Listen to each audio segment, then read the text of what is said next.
शादी का पहला सावन। देख रहे हो रोहित, ये बारिश, इसकी बूंदें उसे बहुत पसंद थी। इन बूंदों के गिरने के साथ वो पैरों में घुंघरू बांधकर नाचा करती थी। इतनी खूबसूरत लगती थी वो कि उसके सामने मोर भी फीके पड़ जाते थे। उसे बारिश बहुत पसंद थी और आज भी पसंद होगी। आज इस बारिश के साथ उठने वाली मिट्टी की खुशबू फिर से उन दिनों में ले जाकर मुझे छोड़ आए है, जब बरसात के मौसम पर सड़क पर यूं ही घूमते हुए घर आते थे। ये बारिश भी बड़ी है, लोगों के लिए पानी है और मेरे लिए बरसते इश्क की कहानी है। पहाड़ी के पीछे जो वो ढाबा है जहाँ मैं चाय पीने जाता हूँ, वहाँ की चाय उसे बहुत पसंद थी। हम हर बरसात में कॉलेज से लौटते वक्त वहाँ की चाय ज़रूर पीते। चाय वैसे भी उसे बहुत पसंद थी। मई जून की दोपहरी में भी वो चाय पीना पसंद करती थी और जब मैं मना करता था तो बड़ी नज़ाकत से कहती थी, जनाब आपके लिए सिर्फ चाय होगी, मेरे लिए तो इश्क है। फिर मैं कहता था कि जब चाय से इश्क है तो मैं क्या हूँ? तो वो कहती थी, तुम और मैं तो एक है, तो मेरी पसंद तुम्हारी पसंद है। और ये बोलकर हंसने लगती थी। जानते हो क्या, क्योंकि मुझे कभी पसंद नहीं थी और ये बात वो जानती थी। हाँ, कभी कहा नहीं मैंने उससे, लेकिन उसे पता चल गया था। तुम्हें पता है, जिस दिन हमारी शादी तय हुई उस दिन भी ये बादल ऐसे ही जोर से बरस रहे थे। हमारे साथ इन्होंने भी उस खुशी को महसूस किया था। ये भी हमारी खुशी में मेरी नैना की तरह झूम कर नाचे थे। उस दिन नैना ने मुझसे कहा था कि हम जब हमेशा इन बूंदों के साथ नाचेंगे गाएंगे। मैं हमेशा उसकी इन बेतुकी बातों पर हंसता रहता था।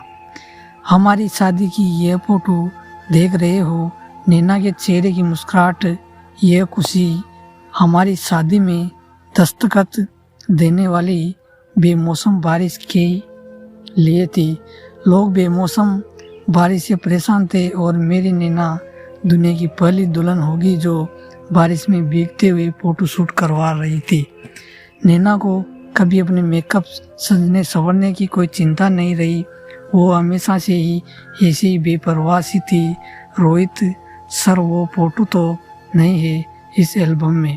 अंशुल, नैना बारिश वाली फ़ोटो का एक अलग एल्बम रखना चाहती थी। उसके लिए अलग एल्बम भी बनवाई थी। शादी के बाद 15 दिन ही मुझे अपनी ड्यूटी पर जम्मू जाना पड़ा।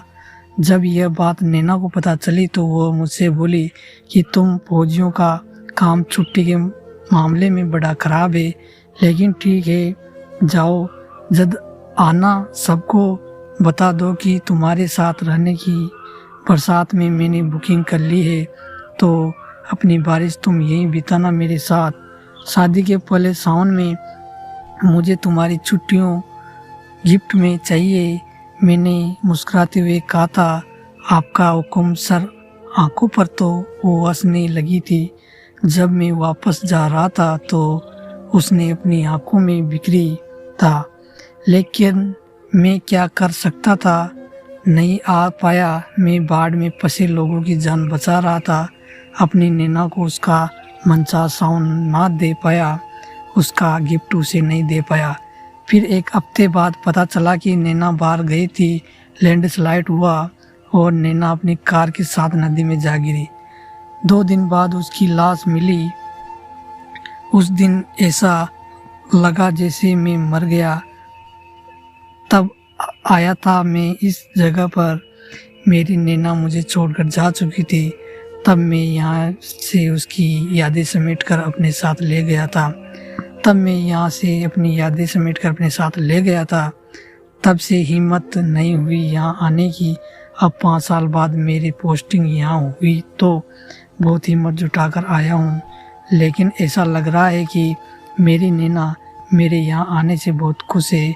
मैं उसका साथ महसूस कर पा रहा हूँ, तो तब नहीं कर पाया, वो अब कर दिया।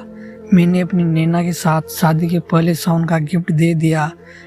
अब हम साथ उस पहाड़ी तक घूमने जाएंगे, उस ढाबे की चाय भी पिएंगे, हम साथ जाएंगे। अब हम दोनों अपना हर सावन एक साथ मनाएंगे।